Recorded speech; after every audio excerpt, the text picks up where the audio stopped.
सो set बताया a well defined collection of objects. Now what we mean by well defined is that there is no confusion regarding which object to be taken and which not to be taken. मतलब किसी भी तरीके की कोई confusion नहीं है कि कौन से ऑब्जेक्ट को उस कलेक्शन में डाला जाए और कौन से को नहीं. जैसे कि मैंने अभी बोला collection of all elephants, suppose all elephants बोल दिया तो ठीक है, सारे आ गए. लेकिन अगर मैंने उसमें कंडीशन डाल दी कि कलेक्शन ऑफ, मतलब कुछ हाइट या वेट का कलेक्शन डाल दिया, या collection of all elephants which are liked by a person X Y Z, so वो जो लाइकिंग वाइज हो गया वो डिफरेंट हो गया. अगर मैंने बोला collection of all good actors in India, in Bollywood, collection of all good actors in Bollywood, चलो वो भी स्पेसिफिक कर दिया, बॉलीवुड पे भी आ गया. अगर मैं बॉलीवुड नहीं लिखती तो मेरा जो यूनिवर्सल सेट है वो बहुत बड़ा हो जाता, बॉलीवुड टॉलीवुड हॉलीवुड सब जगह का आ जाता. बट बॉलीवुड करने से और छोटा हो गया. चलो सिर्फ बॉलीवुड की भी बात करें. अब मैंने इसमें कंडीशन डाल दी गुड या बेस्ट वट एवर. अब ये जो है वो पर्सनल लाइकिंग है. मेरा बेस्ट या गुड एक्टर कोई और होगा, आर्यन का कोई और होगा, तंजिल का कोई और होगा, एक्स वाई, और आप जितने लोगों से पूछ लोगे सबका कलेक्शन अलग होगा. सो this is not well defined. This is not well defined. So this is not a set. समझे? तो सेट कब होगा? जब हर किसी के लिए वो कलेक्शन सेम होगी. It is well defined by each and every person. ऐसा नहीं है कि हर कोई अलग अलग नाम दे रहा है. इफ आई से collection of all reverse of India, so river सारी सेम रहेंगे. ऐसा तो है नहीं कोई नई नदी बहा देगा, है ना? So the collection will be same. So that is a set. collection of all rivers in India. This is a set. Collection of all students in class 11A of school DPS.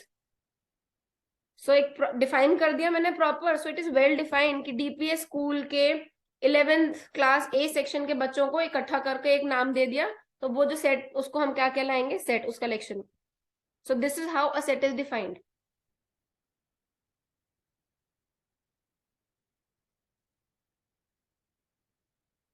So maths में जो हम basic sets पढ़ते आए हैं और पढ़ेंगे,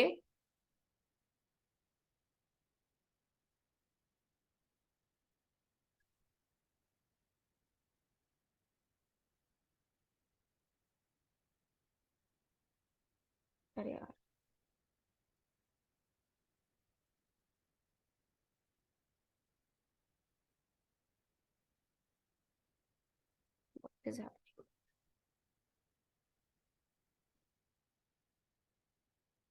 set of all natural numbers. N से denote करते हैं हम set of all natural numbers को. जेड, और सम बुक्स में आई से भी करते हैं. This is the set of all integers. Integers. Yes. So जो नेचुरल नंबर्स है वो क्या होते हैं? Starting from 1 and so on. Integers हो गए हमारे 0 plus minus 1 plus minus 2 plus minus 3 and so on. Next comes rational numbers. Set of all rational numbers.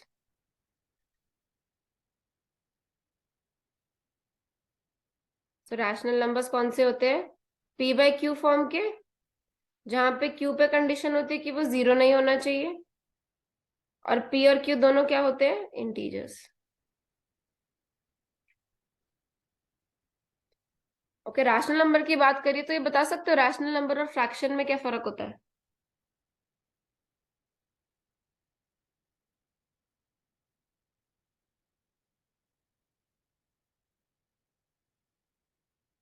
Ma'am P और क्यू दोनों डिवाइड नहीं हो सकते, फैक्टर नहीं होते एक दूसरे के. फ्रैक्शन में मैम रियल नंबर्स है। रैशनल में? यस, रैशनल में। मतलब आप कहना चाहते हो कि ये रैशनल नंबर नहीं है 1/2? मैम ये रैशनल नंबर है। और 2/4 नहीं है? या 3 रैशनल नहीं। नंबर नहीं है? I don't know. ओके, ठीक है। तो फ्रैक्शंस सोचना, फ्रैक्शंस क्या होती थी हमने पढ़ी हो ना बचपन में, एक होता है उसका 1/4, 1/2, 2/3 पार्ट, 3/4 पार्ट। कभी भी -2/3 पार्ट देखा है फ्रैक्शन में, कि इसका -2 पार्ट बताओ, -2/3 ऑफ दिस? या पिज्जा खाते थे, याद है फ्रैक्शन में करते थे, what is 1/4 part of the pizza? कभी -1/4 पार्ट देखा है उसमें? नहीं ना? तो नो मैम। हाँ, तो फ्रैक्शन में आप पॉजिटिव उसमें चलते हो, रैशनल नंबर्स आ गए तो नेगेटिव में भी आ गए। आप देखो प्योर जो न्यूमरेटर है आपका इंटीजर वैल्यू ले रहा है, तो माइनस में भी जाएगा।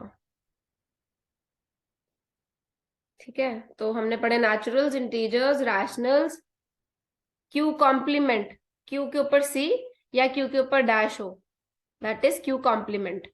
इसको बोलते हैं सेट ऑफ इररेशनल्स।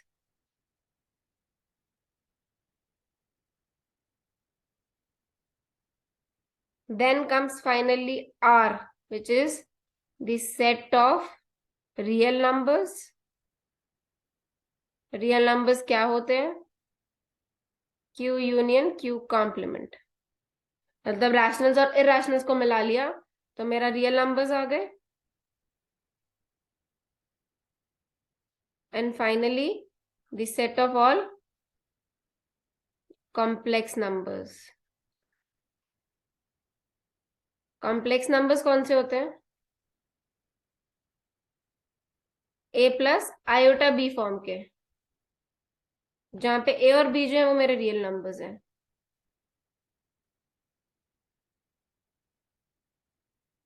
तो मैंने दो फॉर्म्स में सेट रखे हैं, आप देख रहे हो, एक बार ये ऐसे लिखा है और एक बार उसकी इस फॉर्म में लिखा है। तो इनको हम बोलते हैं रोस्टर फॉर्म्स, इसको बोलते हैं set builder form. Not that important, अभी आपको ये सब इसकी डिटेल्स नहीं आने वाली, ये सब तो आपका बचपन में था, 11th में शायद, ये सब एक्सप्लेनेशन। ठीक है, सो बेसिक आइडिया दिया कि सेट होता क्या है, कैसे डिफाइंड होता है। क्लियर? इसमें कोई doubt? No ma'am. I am no not ma'am. Going I am not going in the depth. I hope आपको ये सारे ऑपरेशंस पता है, यूनियन, इंटरसेक्शन, कॉम्प्लीमेंट, बाकी जैसे जैसे आते जाएंगे we'll discuss them. But I hope अगर एक सेट आता है तो सेट के साथ ये उनके ऑपरेशन जो आते हैं, उनका दो सेट्स का यूनियन कैसे होता है, ऐसे लिखते थे ना, A union B, A intersection B, A का कॉम्प्लीमेंट, इन सब का आइडिया है आपको? Yes ma'am. ओके, जब जब जहां आता जाएगा फिर एक बार रिकॉल करते जाएंगे तो आपको दोबारा रिवाइज हो जाएगा। चलो, नाउ मूविंग टू सेट पढ़ा। सो नेक्स्ट थिंग जो हम पढ़ रहे हैं that is a binary operation.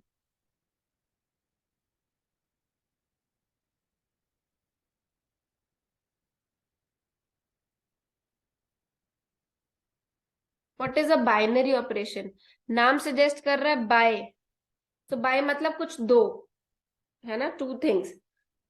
सो जब भी हम कोई ऑपरेशन यूज करते हैं उसके लिए हमें सबसे इंपॉर्टेंट क्या चीजें होती हैं, कि अगर मेरे पास एक सेट गिवन है, ये सपोज इसका नाम है ए, अब इसमें ऑपरेशन लगाना है। आप कभी भी एडिशन करते हो, सब्ट्रैक्शन करते हो, तो क्या चाहिए, उसके दो एलिमेंट्स चाहिए होंगे, तभी उनके बीच में ऑपरेशन लगाओगे। मैंने यहाँ भी यूनियन की बात करी तो दो सेट थे तभी यूनियन किया ना।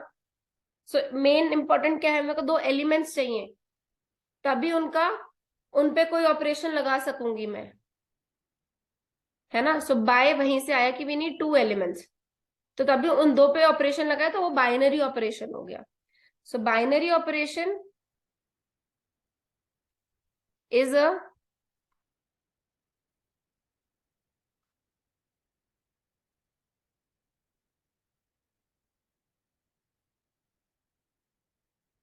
Map from A cross A 2a। अब इसका मतलब क्या हुआ कि a क्रॉस a से a पर जा रहा है, मतलब कि अगर सपोज f है, तो सबसे पहले बात करते हैं a क्रॉस a क्या होता है। अगर हमने कार्डिनैलिटी ऑफ सेट्स पढ़ा है पहले, a और b अगर दो सेट्स हैं, तो how do we define that? It is the set of ordered pairs a comma b। तो इस सेट का कोई भी एक एलिमेंट लिखना होगा तो वो कैसा होगा? a कॉमा b जैसा, और ये ब्रैकेट ऐसी वाली होती है, सो इसको हम बोलते हैं ordered pair. Now what is meaning bye ordered pair? कि जो पहला एलिमेंट है ये जो पहला एलिमेंट है a, that belongs to a, और ये जो एलिमेंट है b, ये बिलोंग करता है सेकेंड वाले को। So a belongs to a and b belongs to b।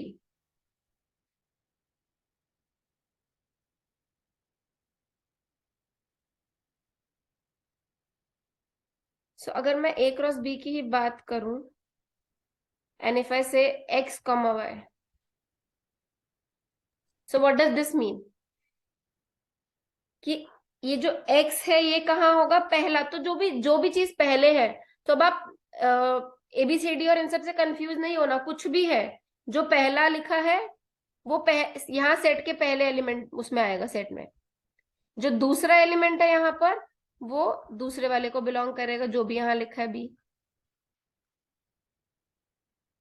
चाहे मैं b कॉमा ए बी लिख दूं, बट मेरी जो कंडीशन है वो ये हो जानी चाहिए फिर b बिलोंग्स टू a और a बिलोंग्स टू b। हमें आदत हो जाती है ना a को a में बिलोंग करने की और b को b में, तो बट वो जरूरी नहीं है ना, कंफ्यूज करने के लिए कुछ भी हो सकता है। ये जो लिखा वही फॉर्म है, देखो इसका मतलब वही है, पहला एलिमेंट पहले से है और दूसरा एलिमेंट दूसरे से है। मैंने बात की कंडीशन चेंज कर दी, b बिलोंग कर दिया a में और a बिलोंग कर दिया b में। सब आपको आई होप कार्टेशियन प्रोडक्ट समझ आ गया कि ये a क्रॉस b का मतलब क्या हुआ। This is called the Cartesian product. जब मैं यहाँ पर आई, मेरा a क्रॉस a है, तो मतलब क्या हुआ? दोनों एलिमेंट्स कहाँ से होंगे? a में से ही होंगे। तो अगर ये मेरा a सेट है, मैंने इसी के दो एलिमेंट्स ले लिए a और b। जब उस पे मैप अप्लाई करा, तो आंसर कहाँ आया? वापस a के अंदर, ये लो c। सो ऐसे ऑपरेशन को बाइनरी ऑपरेशन कहते हैं, कि अगर उस सेट के मैंने कोई भी दो एलिमेंट्स लिए, उस पे वो ऑपरेशन अप्लाई करा, तो आंसर जो आया वो वापस उसी सेट के अंदर आया।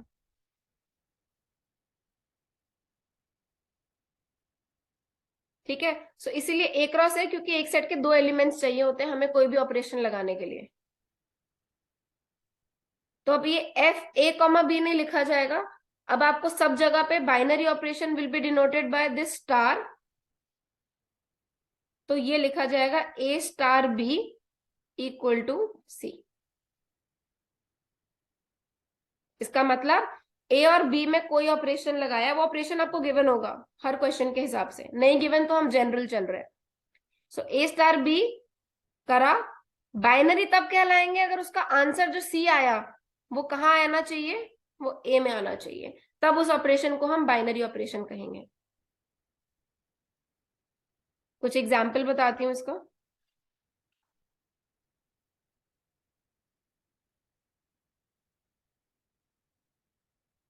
जैसे कि अगर मैं कहती हूँ, मैं एडिशन की बात करूं, एडिशन ओवर नेचुरल्स, तो एडिशन ओवर नेचुरल्स मतलब एडिशन को हम नेचुरल क्रॉस नेचुरल से नेचुरल में आना चाहिए।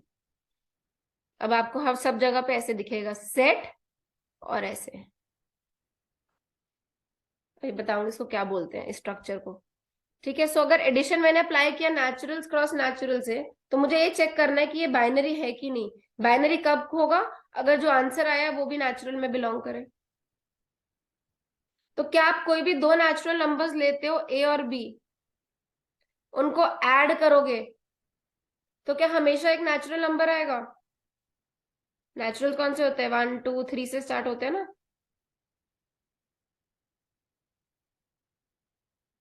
देखो 1+2 1+1 कुछ भी करते जाओगे, हमेशा पॉजिटिव आएगा। तो इसका मतलब ये जो आंसर आएगा ये भी क्या आएगा? Natural number. So addition over the set of natural numbers is a binary operation.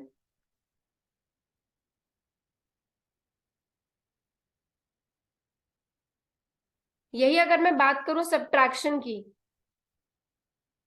Subtraction over naturals,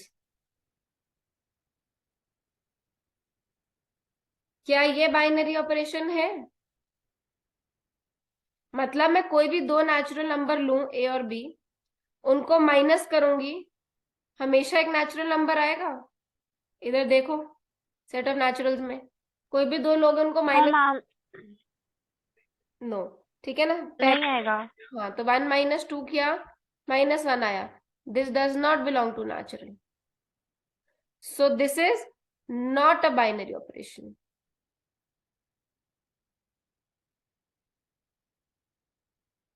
यही सब्ट्रैक्शन को अगर मैं इंटीजर्स में ले जाऊंगी तो वो बाइनरी ऑपरेशन बन जाएगा। क्लियर?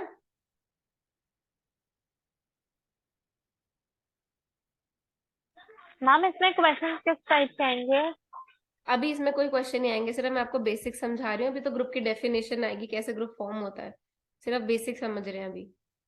अभी हम मेन चीज पे पहुंचे ही ओके नहीं। मैम। हाँ, अभी हम मेन पे पहुंचे नहीं, आप बस ये समझते चलो। फिर कब क्लब हो जाएंगे एक साथ, तब उस पर क्वेश्चन आएंगे। जब सब चीजें इकट्ठी हो जाएंगी ना, फिर क्वेश्चन आने शुरू होंगे। तो बहुत बेसिक पर है हम। सो हमने एक सेट डिफाइन कर दिया, एक binary operation. But you have to be very clear, ये बाइनरी ऑपरेशन वाला इंपॉर्टेंट चीज है कि कब वो, उसका जो आंसर है वो फाइनली उस सेट में आना चाहिए। उसको भी एक प्रॉपर्टी का भी नाम देंगे हम।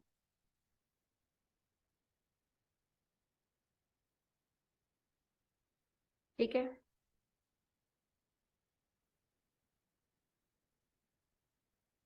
नाउ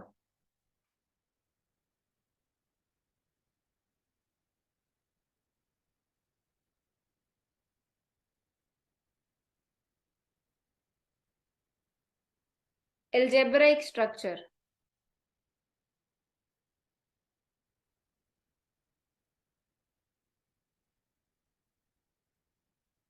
any मतलब non empty. let G be a non-empty set and let star be a binary operation on G. Then this non-empty set written together with the binary operation is called an algebraic structure. ये तो बन गया मेरा एक structure, जिसको हम बोलते हैं ढांचा। मतलब एक स्ट्रक्चर अभी बस बना है, कोई भी नॉन एम्प्टी सेट है, उसके साथ एक बाइनरी ऑपरेशन है, तो ये मेरा एक स्ट्रक्चर बन गया। अब पूरी अलजेब्रा की कहानी, अभी ये फर्स्ट सेमेस्टर नहीं, आगे सेकंड फोर्थ सिक्स सब तक आपकी सारी कहानी इस अलजेब्रिक स्ट्रक्चर पे चलेगी। कि इस स्ट्रक्चर जब डिफरेंट डिफरेंट प्रॉपर्टी सेटिस्फाई करता जाएगा, तो उसको अलग अलग नाम दे दिए जाएंगे। ठीक है। सो अभी तक हमने सिर्फ स्ट्रक्चर बनाया है। सो एक सेट, एक ऑपरेशन। सो यहाँ पे टू बी वेरी स्पेसिफिक, मैंने एक ऑपरेशन लिया है। When you will go to the next semester, ये एक्सटेंड हो जाएगा। जरूरी नहीं ऑपरेशन एक हो, सेट एक होगा, but operation can be more than 1, 2 और मे बी 3। बट आपकी कोर्स में यहां तक पढ़ते हैं हम सिर्फ 2 ऑपरेशन, 1 सेट एंड 2 ऑपरेशन। ये भी अलजेब्रिक स्ट्रक्चर ही है। So basically a set with more than one binary operation is called an algebraic structure. अभी के लिए हम एक सेट और एक ऑपरेशन पे डील करेंगे। Now moving further,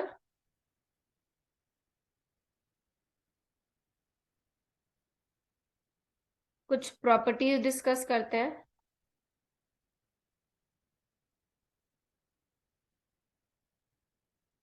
अब एक स्ट्रक्चर बना है, कुछ उसकी प्रॉपर्टीज डिस्कस करते हैं, देन एक हम अपनी मेजर डेफिनेशन पर आएंगे। सो एक चीज और यहाँ पे नोट में लिख लो, only for the sake of convenience A star B, अब आपको सब जगह पे ए बी दिखेगा। सो कहीं पर भी ए बी दिखे ना, तो ये मत सोचना ए और बी मल्टीप्लाई हो रहे हैं।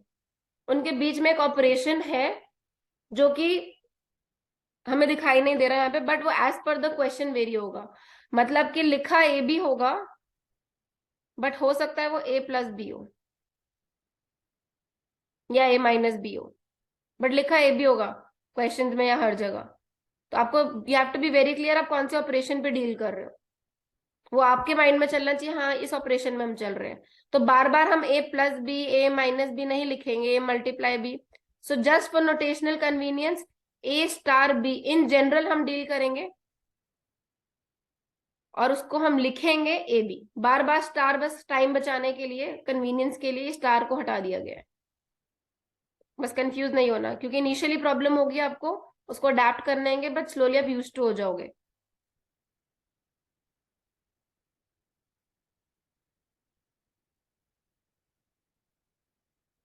So now moving to properties. Property number 1.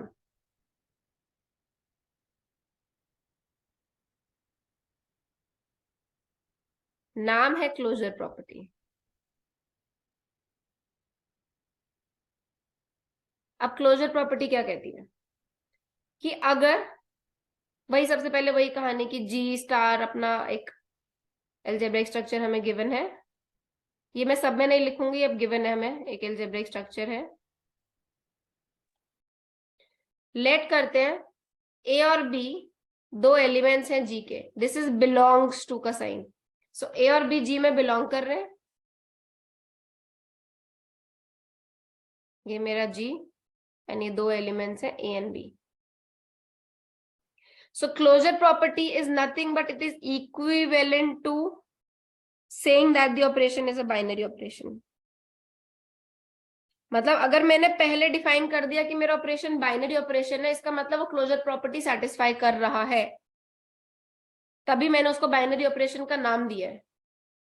But इसका ये कह लो कि बाइनरी ऑपरेशन का दूसरा नाम है, एज अ प्रॉपर्टी पूछा जाए तो उस प्रॉपर्टी को हम क्लोजर प्रॉपर्टी बोलते हैं। सो क्या हुई कि अगर ए और बी जी में है, so A B should belong to G, और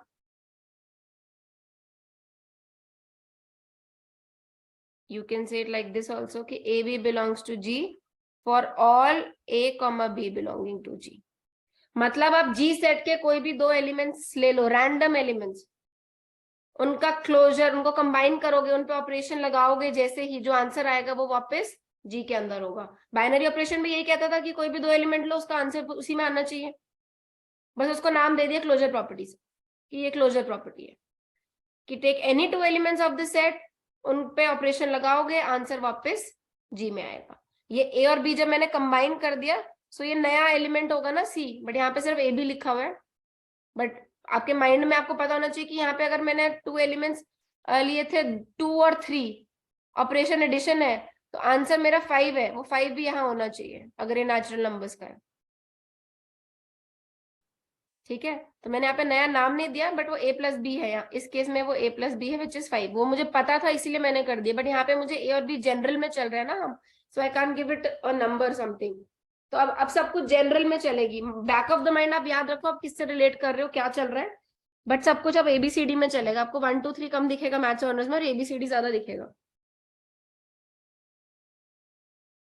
ठीक है, because we are going in a more general things rather than being specific। अभी ये सब चीजें आपने पढ़ी होंगी 11 12 या कहीं ना कहीं यूज करी होंगी, बट अब हम उसको जनरलाइज्ड वे में पढ़ रहे हैं। सो पहली प्रॉपर्टी करी हमने closure property. Second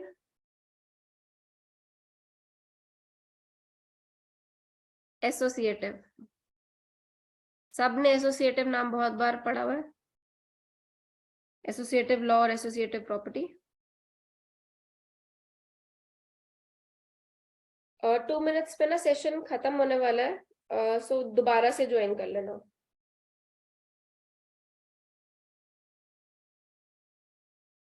associative law, अब एसोसिएटिव लॉ क्या कहता है कि ए स्टार बी स्टार सी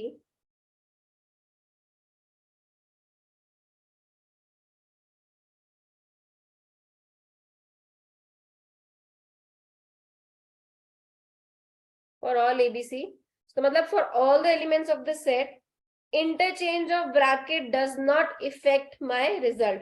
पहले ब्रैकेट BC को सॉल्व करो, फिर उसका जो आंसर आया उसके साथ A को सॉल्व करो, या फिर पहले A और B को सॉल्व करके आंसर निकालो, उसके बाद उसका आंसर को C से ऑपरेट करो, दोनों केसेस में आंसर सेम आएगा। there's an equality.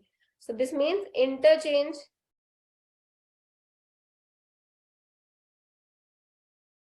of brackets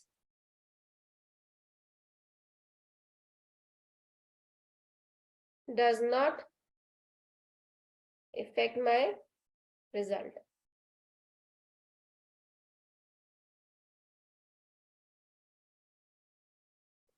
Third,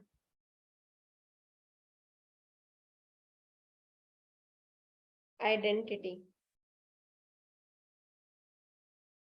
Existence of identity element.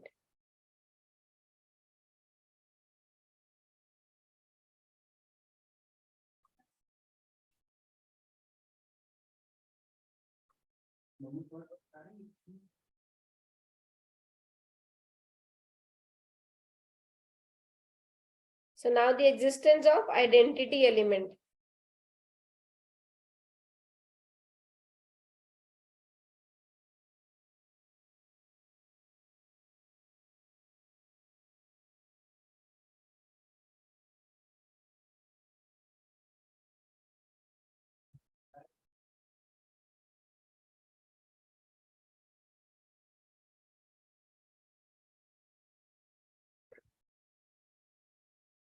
So the definition says there exists E belonging to G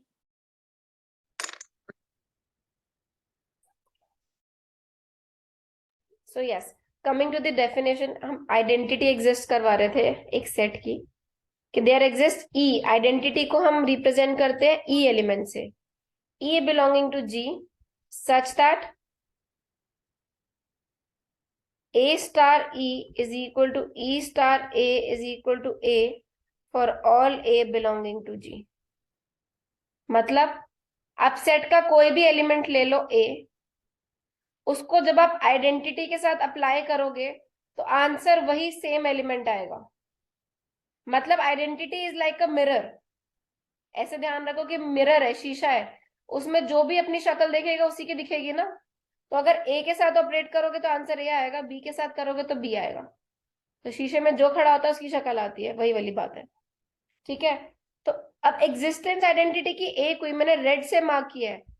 देखो एलिमेंट कोई भी हो सेट का, ए बी सी डी हाथी घोड़ा, I don't care, but identity पूरे set की क्या है, एक. तो मतलब किसी के साथ भी अप्लाई करोगे आइडेंटिटी एलिमेंट वही होगा. ऐसा नहीं है ए के साथ ई है, बी के साथ कोई और एलिमेंट एफ काम कर रहा है, ऐसा नहीं है. ई जो है वो पूरे सेट की एक है. सो आइडेंटिटी पूरे सेट की एक होती है. आगे प्रूव भी करेंगे. ठीक है.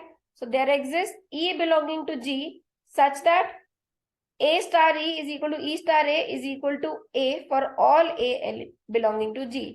सेट के सारे एलिमेंट्स के लिए ये काम करता है. नेक्स्ट, ये सब बहुत इंपॉर्टेंट है, ये सब एज अ डेफिनेशन काम आएंगे अभी ग्रुप में, तो एक एक प्रॉपर्टी को अच्छे से समझना.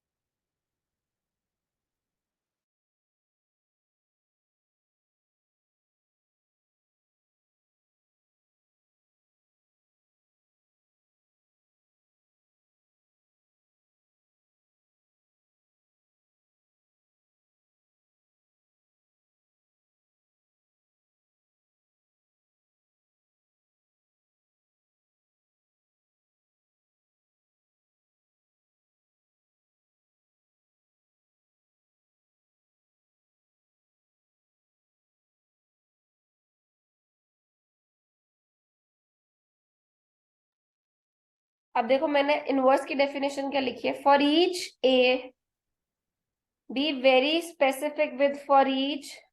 कब फॉर ईच यूज हो रहा है, कब फॉर ऑल यूज हो रहा है, देयर एग्जिस्ट बिलोंग्स टू, ये बहुत छोटी छोटी माइनर चीजें हैं. बट जब आप लास्ट में ये नहीं लिखते ना, आपने ये करेक्ट लिख दिया, सपोज आपने डेफिनेशन यहां तक लिख दी बस, तो you not get full marks. Because जब तक आप ये नहीं डिफाइन करते ये ए है क्या, तो वो definition is not complete. What is a? जब तक आपने ये नहीं बताया ए उस सेट का एलिमेंट था. समझ रहे हो होता क्या जल्दबाजी में या फिर कंसेप्ट क्लियर नहीं होते तो ये तो लिख दिया ए इक्वल टू ई ए जितना याद किया था, बट ये जो पीछे लिखा है ना ये भी बहुत इंपॉर्टेंट है. ये ही इंपॉर्टेंट है रादर, बिकॉज आप जब यही नहीं बता रहे वो ए क्या है बी क्या है तो ये तो हवाबाजी हो गई ना, जब तक आपने एक्सप्लेन ही नहीं किया कि वो आया कहाँ से था, वो है क्या चीज. तो ये बताना कि वो एलिमेंट कहाँ से है बहुत इंपॉर्टेंट है. ठीक है, ये सब लोग एल्जेब्रा में गलती करते हैं, बोलते पेपर अच्छा वो मार्क्स नहीं है बिकॉज आपने उसको डिफाइन सही से नहीं किया था. अभी आपका फर्स्ट सेमेस्टर है, अभी इन चीजों की हैबिट डालोगे तो ये मिस्टेक छोटी छोटी नहीं होंगी. ठीक है, तो ए इक्वल टू ये था एग्जिस्टेंस ऑफ आइडेंटिटी. बात करते हैं इनवर्स की. For each A belonging to G there exist A inverse belonging to G such that. अब मैंने यहाँ पे स्टार हटा दिया, इफ यू वांट लिख लो, बट धीरे धीरे हटाना ही पड़ेगा, प्रैक्टिस में हटाना पड़ेगा. A star A inverse is equal to A inverse star A is equal to E. मतलब अब अगर मैंने सेट का, ये मेरा सेट था, जी है, ऑपरेशन स्टार है, कोई एक एलिमेंट ए लिया, तो ए के कॉरेस्पॉन्डिंग ए का इनवर्स आएगा. वो इनवर्स कैसा होगा कि इन दोनों को जब हम ऑपरेट करेंगे इस ऑपरेशन के रिस्पेक्ट में तो आंसर आइडेंटिटी आएगा, वही आइडेंटिटी जो ऊपर थी ई, क्योंकि सेट की एक ही आइडेंटिटी है. बी लिया मैंने एलिमेंट, अब बी के कॉरेस्पॉन्डिंगली बी इनवर्स आएगा, तो अब हर एलिमेंट का अलग इनवर्स आ रहा है. वहां पे क्या था, पूरे ग्रुप की आइडेंटिटी एक थी और यहाँ पे हर एलिमेंट का अलग इनवर्स आ रहा है. तो यही डिफरेंस होता है फॉर ऑल और फॉर ईच में. ये मत समझना एक ही बात है, इसमें भी लास्ट में फॉर ऑल लिख देंगे, नहीं. फॉर ऑल एलिमेंट्स एक ही identity and for each element inverse अलग है, तो हर एलिमेंट का अलग अलग इनवर्स है. इसको आप ऐसे भी समझ सकते हो कि for all subjects there is one teacher and for each subject there is one teacher. जब हम छोटे थे प्रेप में, नर्सरीज में, so for all subjects there was one teacher, and now as we grow for each subject there is one teacher. I hope the funda is clear, the idea behind that is clear.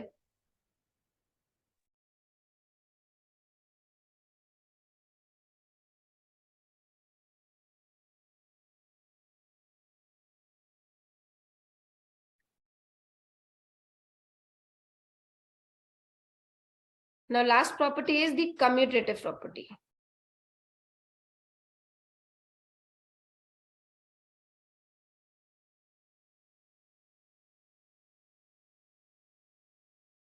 Commutative property says A star B is equal to B star A for all A, B belonging to G.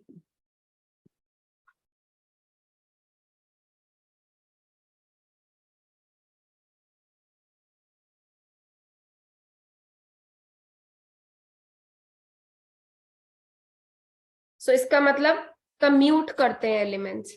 Elements commute करने का मतलब वही कि जैसे हम करते आए थे 2 into 3 is equal to 3 into 2, है ना. तो ये वही बात होगी, A B equal to B है,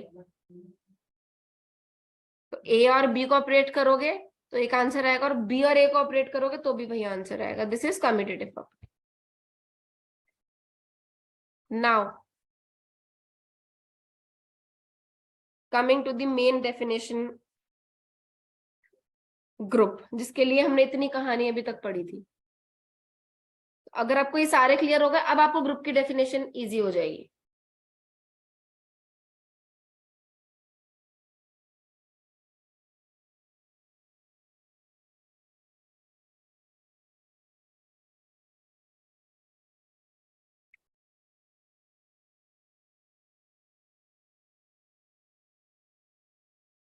I'll not write the date.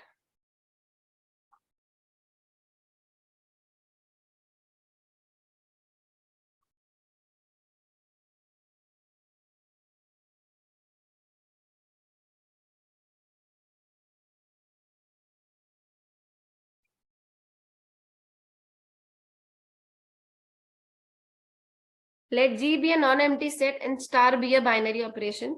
I could have written G comma star be an algebraic structure, but I'm using a bookish language. So let G be a non-empty set and star be a binary operation.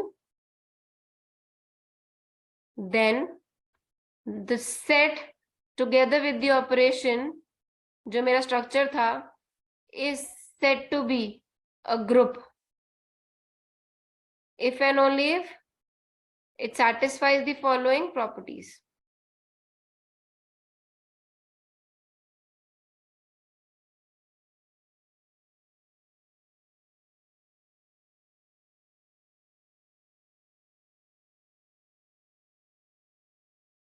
First, associative. Now I am not explaining. अब मैं वो सब detail दोबारा नहीं लिख रही हूँ. But when if asked definition of a group, you'll go back there. यहाँ पे ऊपर जहाँ पे मैंने लिखा है, ये आप ये वाला एक्सप्लेन करोगे, ये पूरी स्टेटमेंट लिखोगे.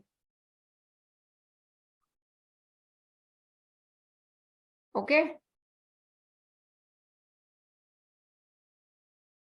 मैंने इसलिए डिटेल में पहले एक्सप्लेन कर दी ताकि यहाँ पे इजी रहे समझना.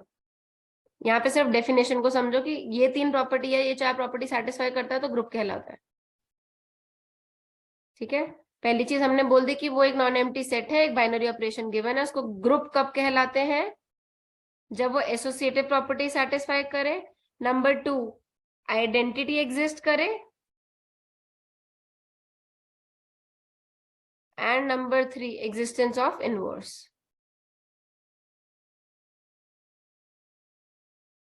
ठीक है? जब ये 3 प्रॉपर्टी सेटिस्फाई करता है कोई भी set, given operation, binary operation, तब हम उसको क्या बोलते हैं?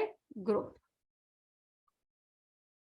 तो ये थी अभी तक की सारी कहानी, जिसके लिए हमने सेट पढ़ा, ऑपरेशन पढ़ा और ये प्रॉपर्टीज पढ़ी थी. सो मुझे बताओ कितनी अगर आपको कोई चीज चेक करनी होगी कि वो ग्रुप है या नहीं, तो आप कितनी प्रॉपर्टीज चेक करोगे और कौन कौन सी?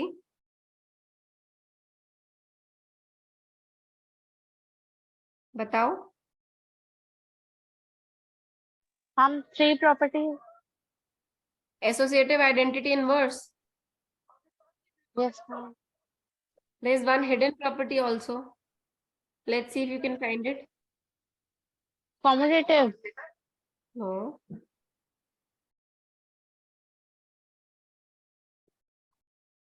किसका नाम मैंने बोला था कि ये लिखा नहीं है बट ये भी एक प्रॉपर्टी है?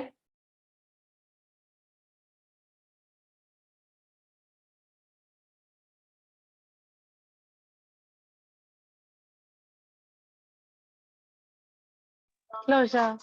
यस. सो क्लोजर प्रॉपर्टी डेफिनेशन में मेंशन नहीं है, बिकॉज वहां पे पहले ही बोल दिया कि ऑपरेशन बाइनरी है, तो एक ही चीज को दोबारा उसको प्रॉपर्टी में काउंट नहीं किया. लेकिन जब भी आप किसी चीज को दिखाने जाओगे कि वो ग्रुप है या नहीं, तो पहली प्रॉपर्टी जो आप चेक करोगे वो क्लोजर ही चेक करोगे, क्योंकि ऑपरेशन बाइनरी है या नहीं तभी तो आगे हम बात करेंगे. अगर ऑपरेशन बाइनरी ही नहीं हुआ तो हम ग्रुप क्यों चेक करेंगे उसको? आगे की 3 प्रॉपर्टी चेक ही नहीं करेंगे उसकी, क्योंकि वो ऑपरेशन बाइनरी नहीं है, क्लोजर प्रॉपर्टी सेटिस्फाई नहीं हुई, ऑपरेशन बाइनरी नहीं है, तो वहीं पर वो ग्रुप नहीं कहलाएगा. सो पहली प्रॉपर्टी जो हिडन है, हमेशा याद रखना, जब डिफाइन करते हो तो 3 प्रॉपर्टीज डिफाइन कर रहे हो, लेकिन जब भी किसी को चेक करोगे so there is one hidden property जो है क्लोजर प्रॉपर्टी की, क्योंकि वो बाइनरी ऑपरेशन मेंशन्ड है ऊपर. देखो डेफिनेशन ऑफ ग्रुप में जब हमने ग्रुप को डिफाइन किया है तो देखो मैंने अंडरलाइन भी किया हुआ है कि जी नॉन एम्प्टी सेट गिवन है और स्टार एक बाइनरी ऑपरेशन है.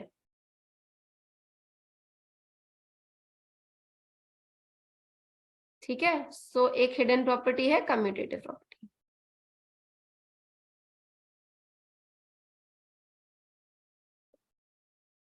ये था ग्रुप. और बात करते हैं अबिलियन ग्रुप. सो अब एक ग्रुप को अबिलियन ग्रुप कब बोलेंगे? when it satisfies the one extra property, that is the commutative property. A group G star is said to be an abelian group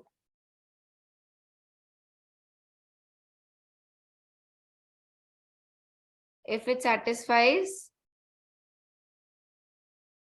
the last property रह गई थी ना, जो वो उसको भी तो कहीं यूज में लेंगे, लिखी है तो.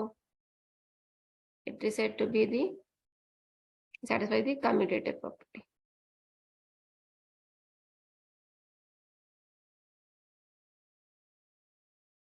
ठीक है, तो मतलब 5 प्रॉपर्टी सेटिस्फाई करेगा तो अबिलियन ग्रुप कहलाएगा, 4 प्रॉपर्टी सेटिस्फाई कर रहा है तो वो ग्रुप कहला रहा है. So when it satisfy this extra property commutative जो 5th वाली थी, तो उसको हम अबिलियन ग्रुप कहलाएंगे.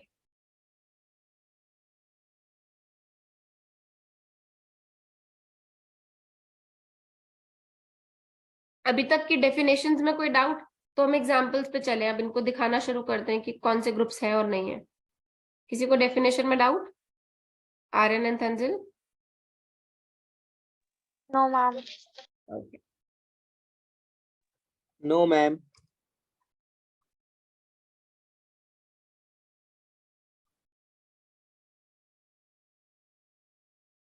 सो सेट है मेरा रैशनल का, ऑपरेशन है मेरा एडिशन.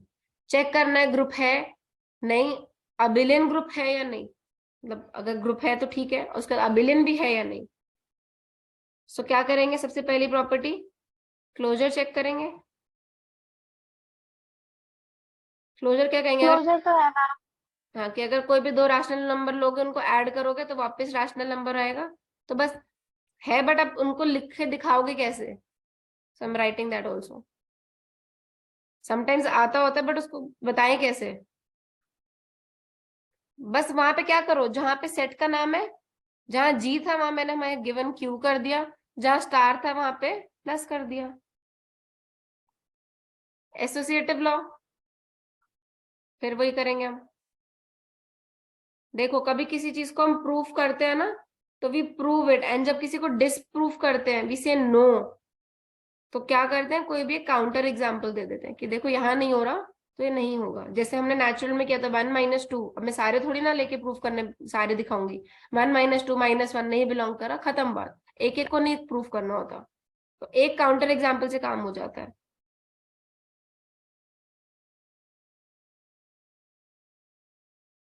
लेकिन आप ये बोलो कि देखो 2 + 1 3 वो हो रहा है तो इसलिए सारे नेचुरल में होगा, ये 2 - 1 1 हो रहा है तो सब में होगा, नहीं. जब आप यस बोलते हो तो आप एक जनरलाइज स्टेटमेंट देते हो, and when you say no, so you give a particular counter example कि नो देखो इसमें नहीं हो रहा इसीलिए नहीं होगा. Closure, associative, next existence of identity. What is the identity of addition in rational numbers? 0. मतलब कोई ऐसा नंबर जो ऐड करे वापस वही दे. तो a + 0 is equal to 0 + a for all a belonging to the rational number. Rational number में 0 add करोगे तो वापस वही रैशनल नंबर आ जाएगा.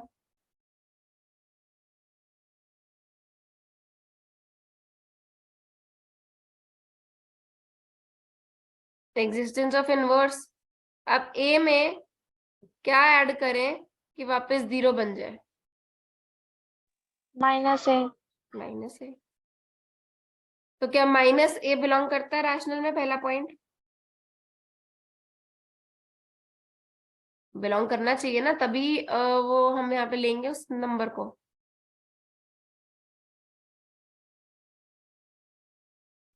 मैम बट रैशनल में तो करेगा ही ना. अभी कर रहा है तो ठीक है, मैं तो पूछ ही रही हूँ, गुस्सा क्यों हो रहे हो. मैं तो पूछ रही हूँ कि -a करेगा ना रैशनल में. यस मैं बता रही थी हाँ जस्ट. हाँ नहीं नहीं मजाक कर रही हूँ. सो लेट, अगर ये रैशनल लिया तो -a भी रैशनल नंबर है, सो देयरफॉर ये प्रॉपर्टी सेटिस्फाई हो रही है. ठीक है, तो इनवर्स भी आ गया. हर एलिमेंट अगर b लेंगे तो उसका -b, c लोगे तो -c. लास्ट कम्यूटेटिव भी चेक कर लेते हैं, वो बेचारा अकेला, उसको भी चेक कर लेते हैं. तो हमें पता है एडिशन में कम्यूटेटिव लॉ होल्ड करता है, बचपन से हम करते आए हैं ये चीज.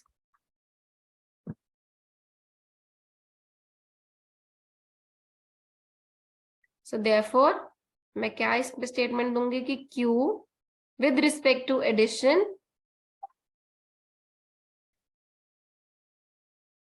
Is an abelian group.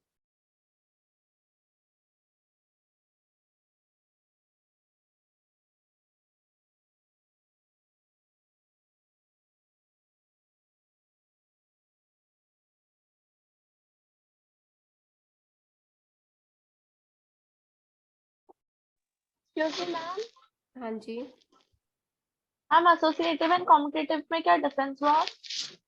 हाँ देखो, एसोसिएटिव में पहली बात तो 3 एलिमेंट्स थे, तो अब मैं एक पर्टिकुलर नंबर लेके बताती हूँ आपको। 2 + 3 + 5, कैसे सॉल्व करेंगे इसको? पहले हम 2 प्लस ब्रैकेट्स ऑफ करते हैं ना पहले, तो 5 + 3 8 एंड देन 10। और अगर मैं बोलती हूँ 2 + 3 + 5, नंबर्स का ऑर्डर सेम है, 2 3 5, इधर भी 2 3 5, लेकिन सॉल्व करने का तरीका अलग है। ब्रैकेट्स पहले ऑफ करेंगे, यहाँ पे पहले 3 + 2 5 करेंगे, फिर +5 करेंगे, आंसर तब भी सेम आया, इक्वल हो गए। This is associative law. ये कहता है interchange of bracket does not effect my answer. Bracket कहीं भी लगाओ, आंसर चेंज नहीं होगा। This is associative law. Commutative कहता है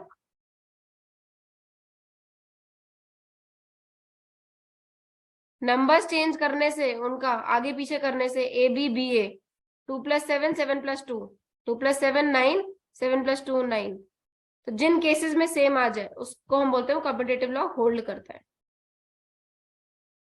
जरूरी नहीं ना सब ओके में सेम हो। अगर आप भी बोलोगे तो मैम हमेशा होता है, अगर मैंने ऑपरेशन चेंज कर दिया, ये लो, अब बताओ, 2 - 7 और 7 - 2, यस मैम। है ना, तो यहाँ पे सेम नहीं है, तो कम्यूटेटिव लॉ होल्ड नहीं कर रहा। ठीक है। Okay ma'am.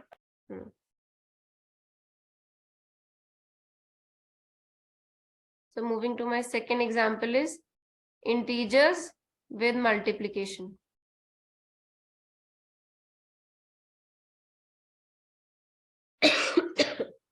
तो सबसे पहले क्या चेक करेंगे हम? Closure property.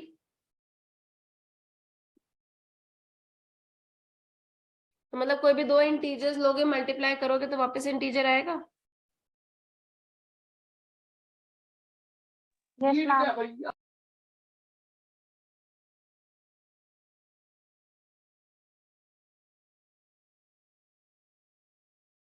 एसोसिएटिव लॉ भी होल्ड हो जाएगा, a × b × c।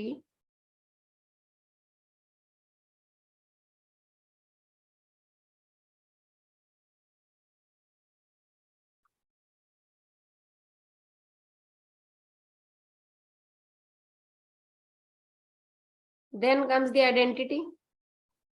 मल्टीप्लीकेशन की आइडेंटिटी क्या होगी? 1। 1। So there exist 1 belonging to z, z में है भी 1, है ना, such that a × 1 is equal to 1 × a is equal to a for all a belonging to z.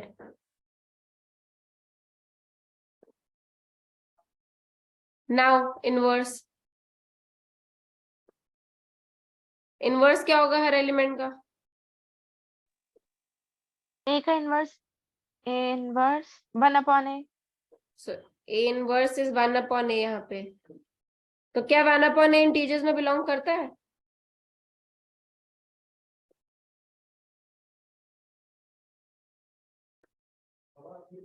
No ma'am. सो आप कोई भी नंबर लेते हो 2, उसका इनवर्स होगा 1/2। टू गिव इट 1, आंसर 1 आना चाहिए identity. But this 1/2 does not belong to integers, but हम कहते थे इनवर्स को होना चाहिए उसी सेट में।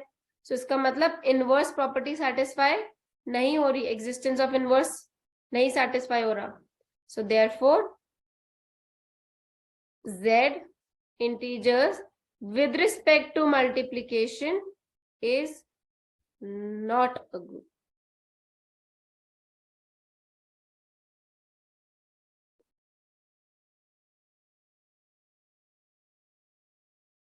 आया समझ आपको कैसे एग्जाम्पल्स करने हैं इसमें?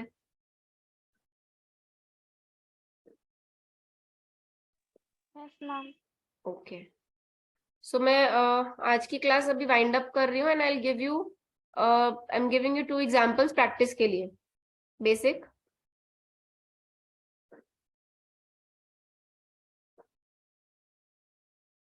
ये चेक करना, रियल नंबर्स अंडर एडिशन और 1 माइनस 1 i माइनस i, ये सेट है। ये सेट है मेरा G, और स्टार ऑपरेशन है मल्टीप्लिकेशन। रियल्स अंडर एडिशन कर रहे हो तो साथ में रियल्स अंडर मल्टीप्लिकेशन भी देख लेना, जैसे इंटीजर्स का करे वैसे रियल्स का भी देख लेना। दोनों का करा चुकी हूँ, एडिशन और मल्टीप्लिकेशन। एडिशन मैंने करा दिया रैशनल में और मल्टीप्लिकेशन करा दिया इंटीजर्स में। अब वही सेम चीज आपको रियल नंबर्स में देखना है कि रियल नंबर्स में वो ग्रुप होंगे या नहीं होंगे। मैं कराऊंगी नेक्स्ट क्लास में, डिस्कस करूंगी, but I want you also to think and write कि देखो कैसे होता है। और एक मैंने सेट दिए 1 माइनस 1 i माइनस i वही है iota, iota square equal to -1।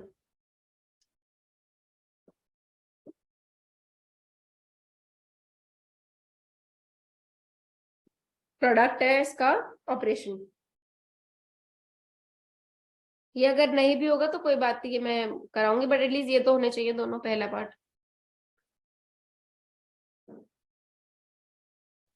Okay ma'am. कोई डाउट अभी तक? No ma'am. ठीक है, thank you ma'am. Thank you.